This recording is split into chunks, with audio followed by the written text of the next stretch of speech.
عن انس عن ابی ہریرہ رضی اللہ عنہ قال، حضرت ابو ہریرہ ہی سے ایک اور روایت ہے، فرماتے ہیں قال رسول اللہ صلی اللہ علیہ وسلم کل سلامہ من الناس علیہ صدقۃ کل یوم تطلع فیہ الشمس، انسانوں کے ہر جوڑ پر ایک صدقہ واجب ہے، ہر روز جو طلوع ہوتا ہے تو ہر جوڑ کا صدقہ۔ یہ انگلی کا جوڑ ہی اگر لاک ہو جاتا، آج صبح آپ اٹھتے ہو یہ لاک نہیں تو کیا ہوتا، گھٹنا لاک ہو جاتا، کونی لاک ہو جاتی۔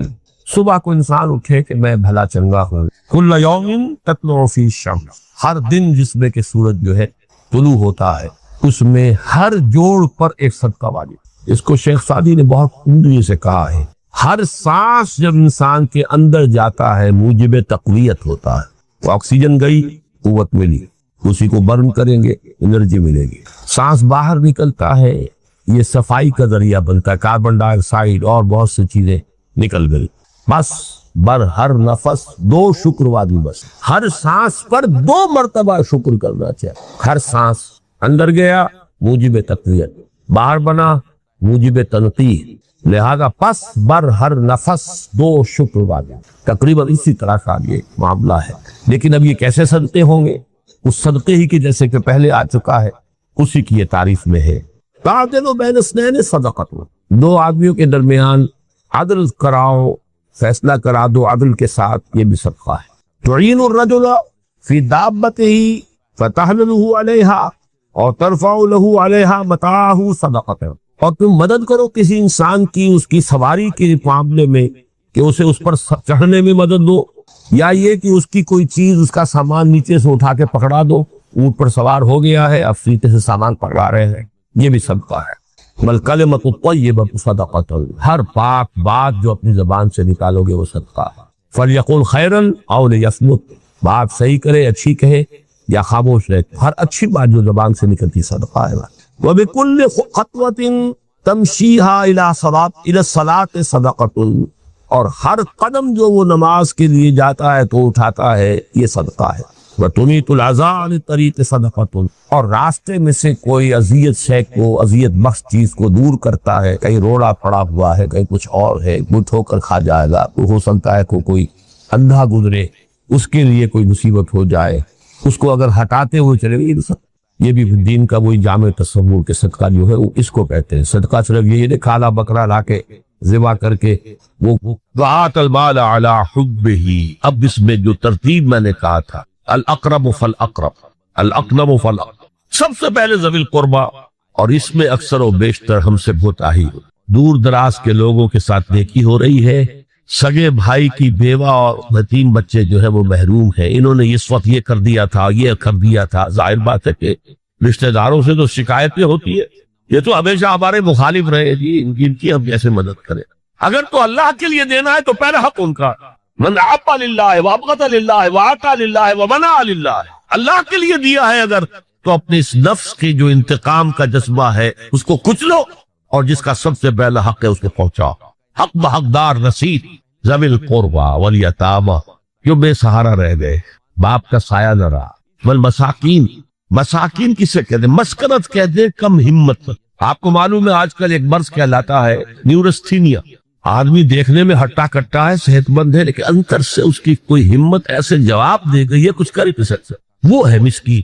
اسی لیے جو فرمایا گیا یہودیوں کے لیے ضربت علیہم الذلۃ والمسکنہ، ذلت کے معنی بھی کمزوری، اور مسکنت کم ہمت، ہمت ختم ہو، تو جو اپنے پاؤں پر نہیں کھڑا رہ سکتا اس وجہ سے کہ اس میں وہ ہمت کم ہو گئی ہے، وہ بھی مستحق ہے۔ وابن السبیل، اور مسافر، پرانے زمانے میں آپ کو معلوم ہے نہ سرائے تھی، نہ کچھ اور تھا، نہ ہوٹل تھے، پھر اگر کہیں راستے میں چوری ہو گئی، ڈاکہ پڑ گیا، تو آدمی جو ہے گھر میں خود ہے، کفیل ہے، اچھا ہے، اس وقت کی حالت ایسی ہو گئی۔ ہمارے ہاں بیگرز نے اسی کو ایک بہت بڑا بہانہ بنایا ہوا، جی میں آیا تھا وہاں سے اور یہاں سے اور میری جیب پھٹ گئی، سب کچھ چلا گیا، اب مجھے واپس جانے کے لیے کرایہ چاہیے۔ اکثر و بیشتر جھوٹے کیسز ہوتے ہیں، اگر آپ کسی کو پکڑ لیں اور ساتھ لے کر کہیں تحقیق کراؤ تو وہ حق جائے گا، پھر نہیں آئے گا اس وقت سے۔ لیکن یہ کہ ابن السبیل یہ بھی ایک کھاتا ہے۔ وسائلین، یہ ذرا تفصیل طلب معاملہ ہے۔ اسلام کی تعلیم بڑی متوازن، ایک طرف سوال کی مذمت ہے، مت اپنا دستے سوال دراز کرو کسی کے سامنے، جو شخص ہاتھ پھیلاتا ہے مانگنے کے لیے وہ اپنی عزت نفس کو ہتھیلی پر رکھ کر آپ کے سامنے پیش کر رہا اور آپ ٹھوکر مار دیتے ہیں اس کی عزت نفس. مانگو اللہ سے. اللہ کسی کے دل میں ڈالے تمہاری ضرورت پوری کر سکتا ہے بغیر اس کے کہ تم کسی کے سامنے دست سوال تراشا. تو سخت مسمت ہے. اور خاص طور پر بیگری جو ایک انسٹیٹیوشن بن گیا ہے, ایک پیشہ بن گیا ہے, وہ تو اسلام کی تعلیمات کے منافی. اور جس طرح کی ہم خیرات بانٹتے ہیں, 5 روپے کا نوٹ دے رہے ہیں مانگنے والوں کو مسجدوں کے باہر, سمجھ رہے ہیں ہم نے ہاتم تائی کی خبر کو لات مار دی, حالانکہ حقیقت میں آپ انسٹیٹیوشن آف بیگری کو سپورٹ کر رہے ہیں. کسی ایک کو لے لو, آؤ چلو مجھے اپنا گھر دکھاؤ, مجھے بتاؤ تم واقعی اس قابل ہو یا نہیں ہو, اور پھر اس کی مدد کرے, لمسم کرے. پھر وہ 5 روپے نہیں ایسی دے دے کہ وہ کچھ اپنے پاؤں پر کھڑا ہو. میں نے 1 روپیہ نہیں کہا کہ 1 روپیہ تو اب کوئی شے نہیں رہی, لیکن یہ کہ 5 روپے کا نوٹ بھی آپ نے تقسیم کرنے شروع کر دیے, یہ کیا ہے؟ بس سائلین و فی الرقاب. لیکن دوسری طرف سائل کو جھڑکنا نہیں ہے. ولا اما سائل فلا تنہر, جھڑکو نہیں. اچھا بھائی نہیں, معاف کرو میرے پاس اس وقت آپ کی مدد کے لیے کچھ نہیں, میں کچھ نہیں کر سکتا. تو ان دونوں کے درمیان اصل سے معاملہ ہونا چاہیے. بلکہ یہاں تک بھی فرمایا سائل کو ضرور دو, چاہے وہ گھوڑے پر سوار ہو کر تمہارے دروازے پہ آیا ہے. کیا پتا اس کی واقعی الجھن کیا ہے. تو سوال کی مذمت اور سائل کو جھڑکنے کی ممانعت. حتی الامکان خالی ہاتھ نہ لوٹاؤ, اس نے اپنی عزت نفس اپنی ہتھیلی پر رکھ کر تمہاری سامنے پیش کر دیا, اسے ٹھوک کر تمام. لیکن جیسا کہ میں نے عرض کیا, یہ انسٹیٹیوشن آف بیگری جو ہے یہ ایک علیحدہ شے ہے بالکل, اس کا اس سے کوئی تعلق نہ سمجھیے. وفر رقاب, رقاب جمع ہے رقبہ, گردن. فک رقبۃ او اطعام فی یوم ذی مسغبۃ یتیما ذا مقربۃ او مسکینا ذا متربہ. فک رقبۃ, کسی کی گردن چھڑا دے. اس وقت سب سے بڑی اپلیکیشن اس کی تھی غلاموں کو, کنیزوں کو اپنے پیسے سے خرید کر آزاد کر لیا. بہت بڑی نیکی, بہت بڑی نیکی. اور حضرت ابو بکر رضی اللہ تعالیٰ عنہ کے دفتر فضائل میں سب سے اونچا کام یہ ہے کہ جن غلاموں کو, جن کنیزوں کو ستایا جا رہا تھا, their owners, their masters, ان کے آقا کو حق حاصل تھا, جو چاہے کریں ان کے ساتھ, قتل کر دے, کوئی پوچھنے والا نہیں. یہ میں پہلے بھی عرض کر چکا ہوں. میری ملکیت ہے, جیسے میری بکری میری ملکیت ہے, میں نے اس کو ذبح کیا, گوشت کھا لیا, تم کون ہوتے ہو پوچھنے والے؟ میرا غلام تھا, میں نے قتل کر دیا, تم کون ہو پوچھنے والے؟ ان کو حضرت ابو بکر نے خرید کر آزاد کیا, اور منہ مانگے دام دیے. حضرت بلال کے لیے امیہ ابن خلف نے اتنی بڑی رقم مانگی, حضرت ابو بکر نے کہا ٹھیک لو. باپ نے کہا بھی ابو قحافہ نے, ابو بکر کو کوئی غلام خریدنا ہی تھا, تو کوئی طاقتور آدمی جو کام آ سکے کہیں, اس کو خریدنا چاہیے. انہیں کیا پتا ابو بکر کس لیے خرید رہا اور کس کے لیے خرید رہا. آج کے دور میں اس کی اپلیکیشن ہوگی. کوئی شخص جو ہے اگر قرض میں اس طرح جکڑا جائے کہ لاکھ ہاتھ پاؤں بارے نکل نہیں سکتا, اس کو کوئی لم سم مدد دے کر اس قابل کیا جائے کہ وہ پھر اپنے پاؤں پر کھڑا ہو جائے. یہ نہیں کہ اسے آپ ہر مہینے کچھ رقم دیتے رہے مینٹیننس کے لیے, نہیں. اس سے تو اسی پوزیشن میں رہے گا. یہ بعض مائنورٹی کمیونٹیز کے اندر یہ معاملہ موجود ہے. کوئی بھائی اگر گر گیا ہے کاروبار میں, تو اس کی پھر ایسی مدد کی جائے کہ وہ پھر آپ کی صف میں آ کر کھڑا ہو جائے. Respectable members of your community وہ اس شکل میں پہنچ جائے. یہ بھی فک و رقبۃ اس کی ذیل میں آج کل آئے. لن تنالوا البر حتى تنفقوا مما تحبون, جس سے زیادہ کیٹیگوریکل سٹیٹمنٹ اور کیا چاہیے. لن کے ساتھ جو نفی ہوتی ہے فعل مضارع میں, انتہائی موقد, ہرگز نہیں پہنچ سکتے نیکی کے مقام کو جب تک کہ خرچ نہ کرو ان میں سے جو چیزیں تمہیں پسند ہیں. قمیض پھٹ گئی ہے, بوسیدہ دے دو کسی, یہ نہیں ہے خیرات صدقات, بلکہ جو تمہیں محبوب ہو. لن تنالوا البر, بر کے مقام تک بھی پہنچ سکتے. پھر میں کہہ رہا ہوں, عابد ہو سکتے ہو, زاہد ہو سکتے ہو, علم کا معاملہ ہے, محدث ہو سکتے ہو, مفسر ہو سکتے ہو, فقیہ ہو سکتے ہو, مفتی ہو سکتے ہو, سب کچھ ہو سکتے ہو. قرآن مجید کی روح سے نیک نہیں کہلا سکتے. وآت المال علی حبہ, اب اس میں جو ترتیب میں نے کہا تھا, الاقرب فالاقرب, الاقرب فالاقرب, سب سے پہلے ذوی القربہ, اور اس میں اکثر و بیشتر ہم سے کوتاہی. دور دراز کے لوگوں کے ساتھ نیکی ہو رہی ہے. سگے بھائی کی بیوہ اور یتیم بچے جو ہے وہ محروم ہیں, انہوں نے اس وقت یہ کر دیا تھا, یہ کر دیا تھا. ظاہر بات ہے کہ رشتہ داروں سے تو شکایتیں ہوتی ہیں, یہ تو ہمیشہ ہمارے مخالف رہے جی, ان کی ہم کیسے مدد کریں. اگر تو اللہ کے لیے دینا ہے تو پہلا حق ان کا, من عبا للہ وابغض للہ وعطا للہ ومنع للہ، اللہ کے لیے دیا ہے اگر تو اپنے اس نفس کی جو انتقام کا جذبہ ہے اس کو کچلو، اور جس کا سب سے پہلا حق ہے اس کو پہنچاؤ، حق بحقدار رسید، ذوی القربى والیتامى، جو بے سہارا رہ گئے، باپ کا سایہ نہ رہا، والمساکین، مساکین کسے کہتے ہیں؟ مسکنت کہتے ہیں، کم ہمت۔ آپ کو معلوم ہے آج کل ایک مرض کہلاتا ہے نیورستھینیا، آدمی دیکھنے میں ہٹا کٹا ہے، صحت مند ہے، لیکن اندر سے اس کی کوئی ہمت ایسے جواب دے گئی ہے کچھ کر ہی نہیں سکتا، وہ ہے مسکین۔ اسی لیے جو فرمایا گیا یہودیوں کے لیے ضربت علیہم الذلۃ والمسکنہ، ذلت کے معنی بھی کمزوری، اور مسکنت کم ہمت، ہی ہمت ختم ہو گئی۔ تو جو اپنے پاؤں پر نہیں کھڑا رہ سکتا اس وجہ سے کہ اس میں وہ ہمت کم ہو گئی ہے، وہ بھی مستحق ہے۔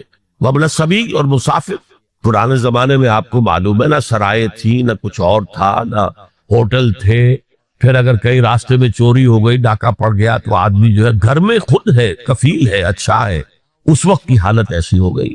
ہمارے ہاں بیگرز نے اسی کو ایک بہت بڑا بہانہ بنایا ہوا، جی میں آیا تھا وہاں سے اور یہاں سے اور میری جیب کٹ گئی، سب کچھ چلا گیا، اب مجھے واپس جانے کے لیے کرایہ چاہیے۔ اکثر و بیشتر جھوٹے کیسز ہوتے ہیں، اگر آپ کسی کو پکڑ لیں اور ساتھ لے کر کہیں تحقیق کراؤ تو وہ بھاگ جائے گا، پھر نہیں آئے گا اس وقت سے۔ لیکن یہ کہ ابن السبیل یہ بھی ایک کھاتا ہے۔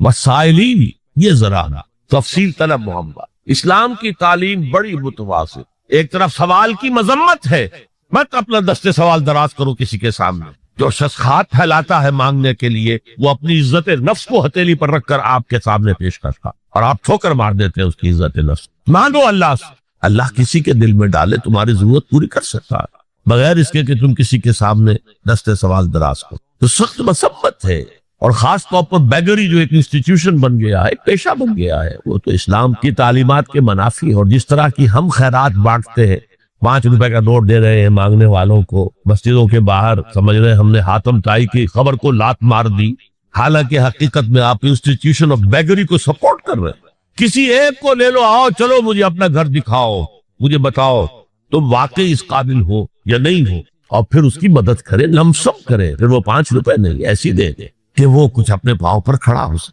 میں نے 1 روپیہ نہیں کہا، آج دیکھیں 1 روپیہ تو اب کوئی شے نہیں رہی، لیکن یہ کہ 5 روپے کا نوٹ بھی آپ نے تقسیم کرنے شروع کر دیے، یہ کیا ہے؟ فالسائلین وفی الرقاب، لیکن دوسری طرف سائل کو جھڑکنا نہیں، ولا اما السائل فلا تنہر، جھڑکو نہیں، اچھا بھائی نہیں معاف کرو، میرے پاس اس وقت آپ کی مدد کے لیے کچھ نہیں ہے، میں کچھ نہیں کر سکتا۔ تو ان دونوں کے درمیان اصل میں معاملہ ہونا، بلکہ یہاں تک بھی فرمایا سائل کو ضرور دو، چاہے وہ گھوڑے پر سوار ہو کر تمہارے دروازے پہ آیا ہے، کیا پتا اس کی واقعی الجھن کیا ہے۔ تو سوال کی مذمت اور سائل کو جھڑکنے کی ممانعت، حتی الامکان خالی ہاتھ نہ لوٹاؤ، اس نے اپنی عزت نفس اپنی ہتھیلی پر رکھ کر تمہاری سامنے پیش کر دیا، اسے ٹھوکر نہ مارو۔ لیکن جیسا کہ میں نے عرض کیا، یہ انسٹیٹیوشن آف بیگری جو ہے یہ ایک علیحدہ شے ہے، بالکل اس کا اس سے کوئی تعلق نہ سمجھیے۔ وَفِي الرِّقَابِ، رقاب جمع ہے رقبہ، گردن، فَكُّ رَقَبَةٍ أَوْ إِطْعَامٌ فِي يَوْمٍ ذِي مَسْغَبَةٍ يَتِيمًا ذَا مَقْرَبَةٍ أَوْ مِسْكِينًا ذَا مَتْرَبَةٍ۔ فَكُّ رَقَبَةٍ، کسی کی گردن چھڑا دینا۔ اس وقت سب سے بڑی اپلیکیشن اس کی تھی، غلاموں کو، کنیزوں کو اپنے پیسے سے خرید کر آزاد کرتے تھے، بہت بڑی نیکی، بہت بڑی نیکی۔ اور حضرت ابو بکر رضی اللہ تعالیٰ عنہ کے دفتر فضائل میں سب سے اونچا کام یہ کہ جن غلاموں کو اور جن کنیزوں کو ستایا جا رہا تھا، their owners, their masters، ان کے آقا کو حق حاصل تھا، جو چاہے کریں ان کے ساتھ، قتل کر دے، کوئی پوچھنے والا نہیں۔ یہ میں پہلے بھی عرض کر چکا ہوں، میری ملکیت ہے، جیسے میری بکری میری ملکیت ہے، میں نے اس کو ذبح کیا، گوشت کھا لیا، تم کون ہوتے ہو پوچھنے والے؟ میرا غلام تھا، میں نے قتل کر دیا، تم کون ہو پوچھنے والے؟ ان کو حضرت ابو بکر نے خرید کر آزاد کیا، اور منہ مانگے دام پہ حضرت بلال کے لیے امیہ ابن خلف نے اتنی بڑی رقم مانگی، حضرت ابو بکر نے کہا ٹھیک لو۔ باپ نے کہا بھی ابو قحافہ نے، ابو بکر تم کو غلام خریدنا ہی تھا تو کوئی طاقتور آدمی جو کام آ سکے کہیں اس کو خریدنا چاہیے، مجھے کیا پتا ابو بکر کس لیے خرید رہا اور کس کے لیے خرید رہا۔ آج کے دور میں اس کی اپلیکیشن ہوگی، کوئی شخص جو ہے اگر قرض میں اس طرح جکڑا جائے کہ لاکھ ہاتھ پاؤں مارے نکل نہیں سکتا، اس کو کوئی لمپ سم مدد دے کر اس قابل کیا جائے کہ وہ پھر اپنے پاؤں پر کھڑا ہو جائے۔ یہ نہیں کہ اسے آپ ہر مہینے کچھ رقم دیتے رہے مینٹیننس کے لیے، نہیں، اس سے تو اسی پوزیشن میں رہے گا۔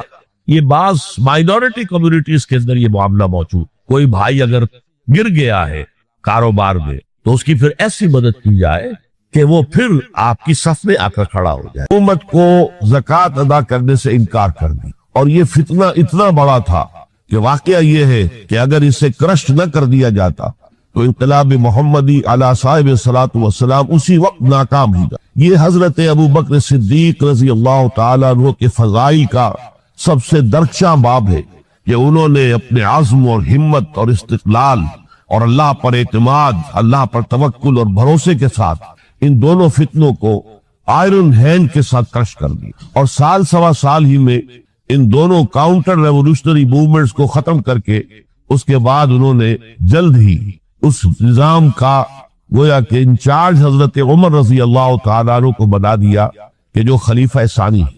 پھر ہم نے دیکھا کہ حضرت عمر کے زمانے میں رضی اللہ تعالیٰ عنہ توسیع کا جو عمل ہے، توسیع انقلاب محمدی کا عمل بڑی تیز رفتاری کے ساتھ جاری ہوا. فتوحات کا سیلاب آیا، ایران پوری سلطنت تہس نہس ہو کر رہ گئی، اس کے پرچے اڑ گئے.